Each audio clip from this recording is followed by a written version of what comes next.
3/4. You just happen to be a great company on all 4 quarters.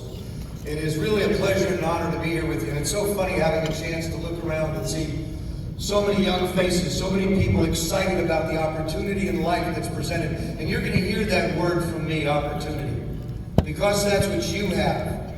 You made a choice to go someplace in your life. You made a choice to do certain things. And before I get started, I want to ask this question.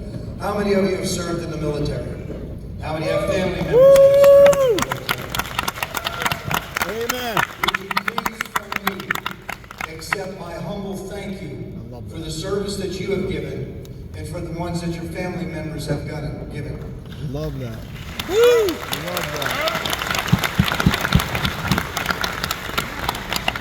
You know, it's interesting. People come up to us all the time and they call us athletes heroes. I get a kick. They come and say, "Oh, you know something? You were my dad's hero growing up. You were my grandfather." I go, "Well, we're not talking about your grandfather, okay?" Right. But they call us heroes. Really, as athletes, all we are, men or women, given a gift from the good Lord upstairs. Whether it's the ability to run, whether it's the ability to jump, whether it's the ability to throw. Whatever it might be, it's a gift. And we go out and we ply our trade. But you that have served, and your family members that have served, every day you went out the door, every day you went to serve. There wasn't a guarantee that you would come home. And to me, that's what a true hero is. A true hero is someone who puts their lives and their well-being in front of everybody else's and says, and to protect everybody else.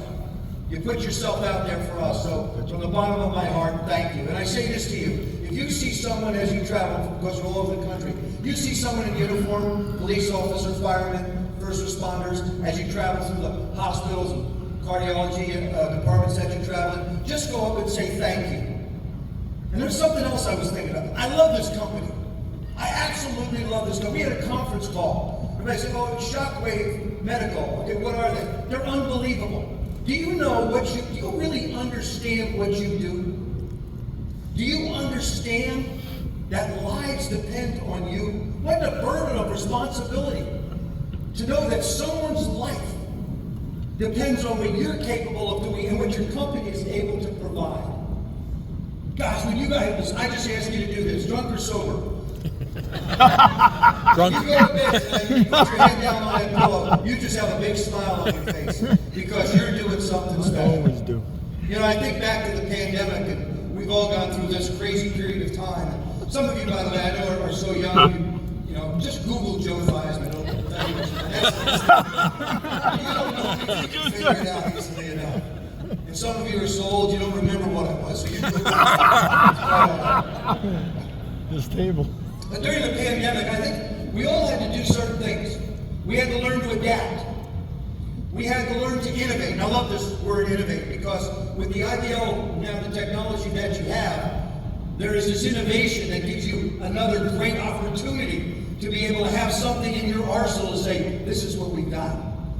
And then you get the change in the redemption aspect of what needs to be done. Another free agent handed into you. But I look back at that period of time and I think, from an innovation standpoint, I think of 4 teams specifically that innovated in the National Football League. The Dallas Cowboys and their shotgun. The West Coast offense of the San Francisco 49ers. The 46 defense of the Chicago Bears. And the 2 tight end offense of the Washington quote-unquote football team. Those 4 teams all had innovations that came into their organization. The common denominator for everyone is that every one of those organizations, because of those innovations, went on to win world championships. You have innovations coming in. You have a playbook now that is expanding. It's a great opportunity.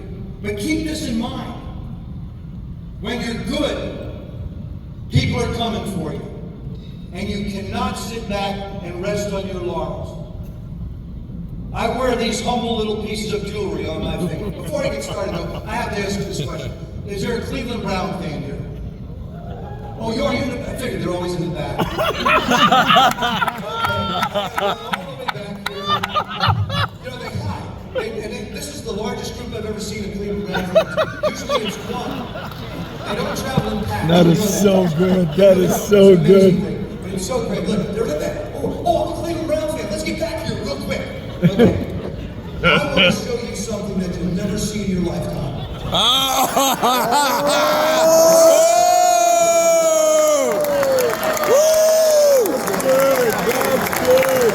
That's good. See, you guys have kids? Don't worry about it. They'll never see it either. That's hilarious. That's awesome. Yeah, right now I am. But no, I'll tell you something. This weekend, you want to watch some great football? Baltimore Ravens, Cleveland Browns play this weekend. I think that's going to be a fantastic football game. But I show you these smoke rings their with a ass. purpose. See, the ring on my right hand. Give me one of those dolls. Ben! Lie down for a second, boss. Okay, got you. I wear these for a reason. The one in my right hand is the Super Bowl champion ring, Super Bowl 17. I look at that ring so often, I think, why? My favorite two words are opportunity and why. I look at that ring and say, why? Why was I lucky enough to have that opportunity to play with an incredible group of men, an incredible organization, and we came out on top? And then this ring on my left hand, it's the NFC Championship ring. Both teams that play in Super Bowls actually get rings. One denotes world champion, the other denotes the conference that you represent. This is an NFC Championship ring. This is from 1983. Played the Raiders in 1984 down in Tampa. And I look at this ring and I think, why? We were 16-2 that year going into the Super Bowl. Lost 2 games, 48-47 to the Green Bay Packers, 31-30 to the Dallas Cowboys. 2 games, 2 points for an undefeated season. We went strolling down into Tampa to play the Los Angeles Raiders. We beat them 33-30 at our place before. So hey, I'm a champion. I'm really good. See, I got my ring. I'm going to go out and I'm going to enjoy the Super Bowl experience. I'm going to do radio shows and TV shows and go out to dinner. But I didn't focus on the task at hand. I didn't focus on the Raiders. I focused on enjoying that moment. And so when I look at this ring, I think to myself, you know, sometimes when you think you're really, really good, maybe you're not quite as good as you really, really think you are. And then every day, you have to continue to raise your standard. Do you know who you compete against right now? You compete against yourself. Now, my life is a ladder. That's the way I like to look at my life. But it doesn't have a top rung. So every day I want to take one step forward, another step forward, and keep on learning and keep on living. My favorite saying, the day you stop learning is the day you stop living. Those are all, these, you know, I'm not a football player. I was, and I'm thankful for that opportunity. I wrote a book called How to Be a Champion Every Day, and some of the things I'm going to talk about here are in it. But I think it's the essence of why business, sports, and our own lives all parallel one another. So many of you come out of the military, same disciplines. So many of you come out of athletics, same disciplines. So it's a foundation that's created. You know, the Great Pyramids weren't built on their point. They were built on a foundation.